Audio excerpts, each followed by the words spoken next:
taxes. Pour les taxes? Pour la TVA, parce que bon, vu ce qui augmente et tout ça.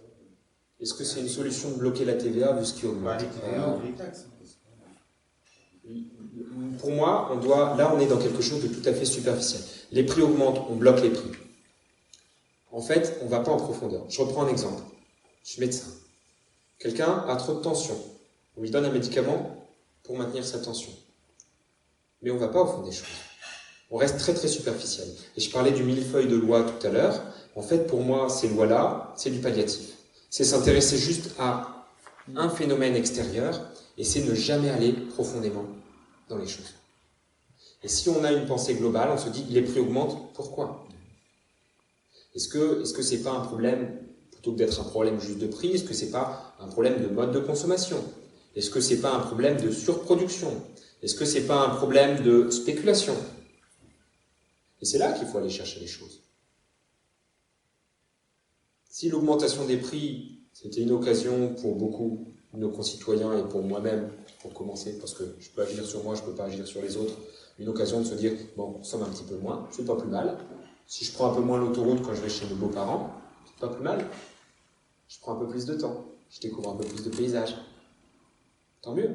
Ça, c'est grâce à l'augmentation du prix de l'essence. Il y a aussi des avantages à tout. Voilà.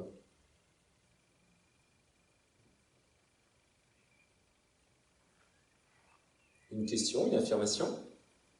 Est-ce qu'il n'y a pas peur d'être un petit peu justement vu comment dire, avec ce genre de réponse sur des gens qui vivent leur vie comme qui voient les problèmes arriver, qui sont essentiellement financiers en ce moment, ce qui justement cache un petit peu le côté du manque de liberté, mais est-ce que vous n'avez pas peur de justement de leur faire peur un petit peu avec des réponses qui sont... Très clairement, encore une fois, je vais parler de moi. On m'a dit c'est courageux ce que vous avez fait d'arrêter de travailler. C'est pas si courageux que ça.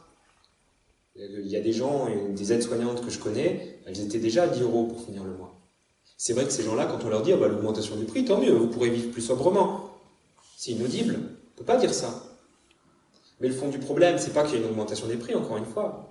Le fond du problème, c'est qu'on maintient des gens dans une forme d'esclavage en leur donnant le minimum pour qu'ils puissent survivre, pour surtout pas se rebeller, qu'on les écrase.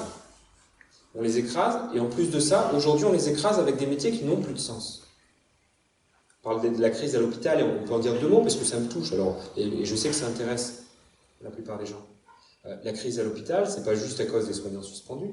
La crise à l'hôpital, c'est pas juste parce qu'on n'a pas formé assez d'infirmières. La crise à l'hôpital, c'est parce que les gens n'ont plus aucun sens dans leur travail.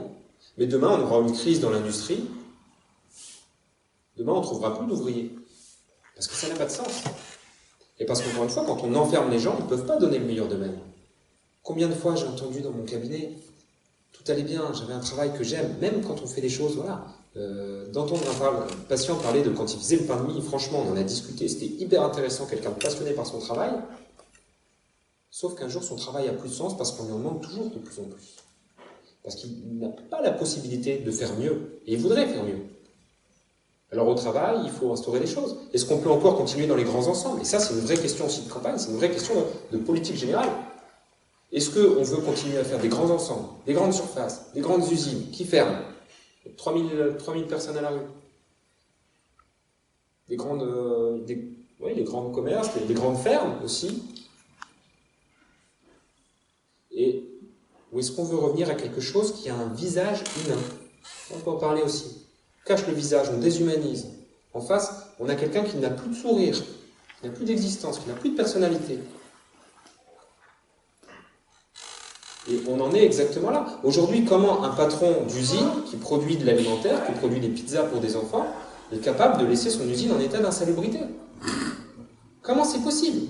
Eh bien, tout simplement, c'est possible parce que c'est déshumanisé, parce que c'est une colonne de chiffres, parce que c'est plus des enfants qui vont manger ce qu'ils produisent, c'est plus quelqu'un qui est heureux de produire et d'offrir, c'est plus quelqu'un qui est au service de la vie, c'est quelqu'un qui accepte, parce qu'il compte, de se mettre au service d'autre chose.